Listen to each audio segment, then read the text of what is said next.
Hello everyone, welcome back, and this is our week number 12, which is our third month into NFT crypto games, in particularly Axie Infinity.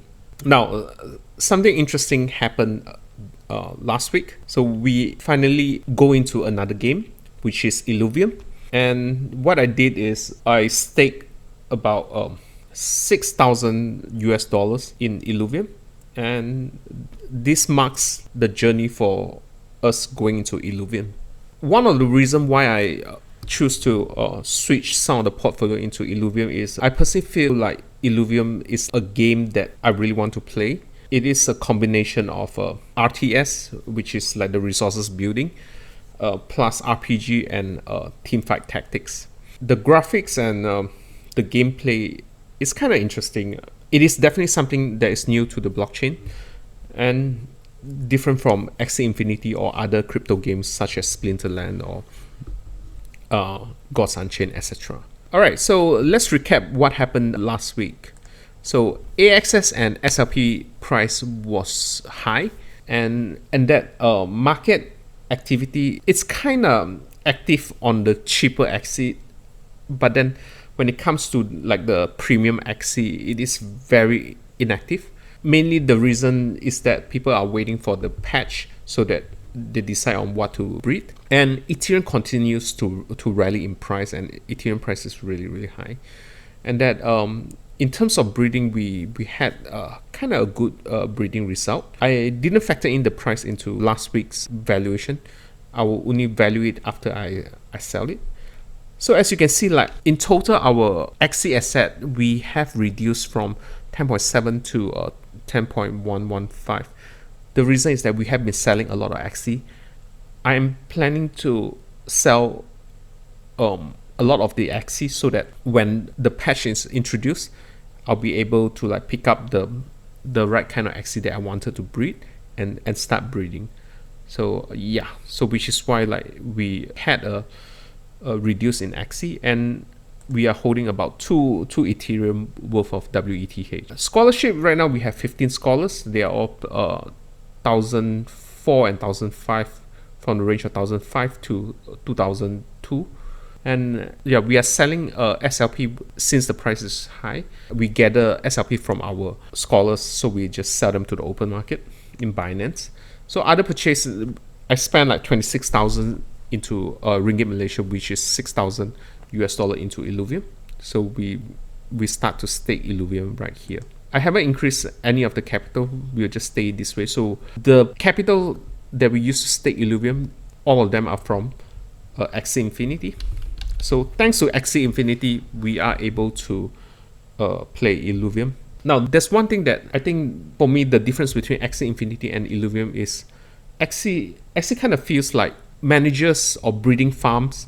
Every time when they breed, then they are helping the developer to find more players instead of like the players willingly join the game, which I don't really kind of like the idea of like helping a game developer to recruit more players into a product that doesn't own by me. I think it's like developer will always need to think of ways to have more people willingly join the game. And most of the people, to be honest, most of the new players are based on scholarships, and they are joining the game. It's not because of the gameplay, but because of the farming and all those. And this clearly shows in the marketplace, because it's like only like the cheapest Axie get sold. It's like the 7.7. It's either the super expensive for PvP for the top 300 or 500 players, or otherwise it is like the super lower end. So it kind of feels like people are into this game just for the financial game rather than the gameplay. And yeah, so I think trying out a different game such as Illuvium or Ember Sword, it is way more interesting for me.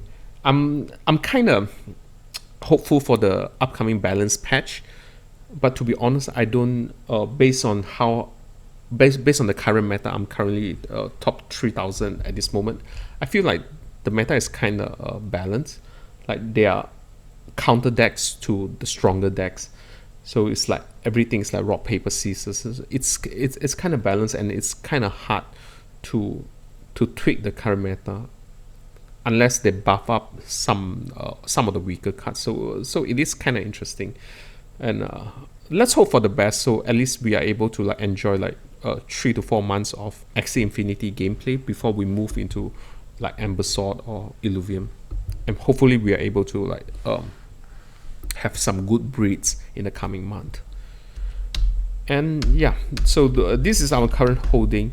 It's about 13 ETH, which works out to be around 51,000 US dollar. And yeah, we are very closing in on 300% ROI. So which means that starting from 18th of July, we are almost like 3 months. For the past 3 months, we have achieved like 300% ROI based on our initial capital of 13,000 US dollars. So right now we sit at about 51. I think it's kind of nice. But then if we are to compare to like Ethereum grew about 90% during this period, but AXS is like a beast. AXS went up like 400% during this period, and our portfolio is about 300% ish, but we are able to enjoy the game. In terms of financial gains, I think definitely Axie Infinity has given us a lot of very, very good returns. Gameplay wise, PvP wise, I do enjoy the game very much, and enjoy the theory crafting. I think one of the things that I don't really like it is I haven't like really see like new players that willingly want to join the game to play the game to compete at a high level. So yeah, other than that, this is our week number 12 recap. So thanks everyone for watching, and peace out.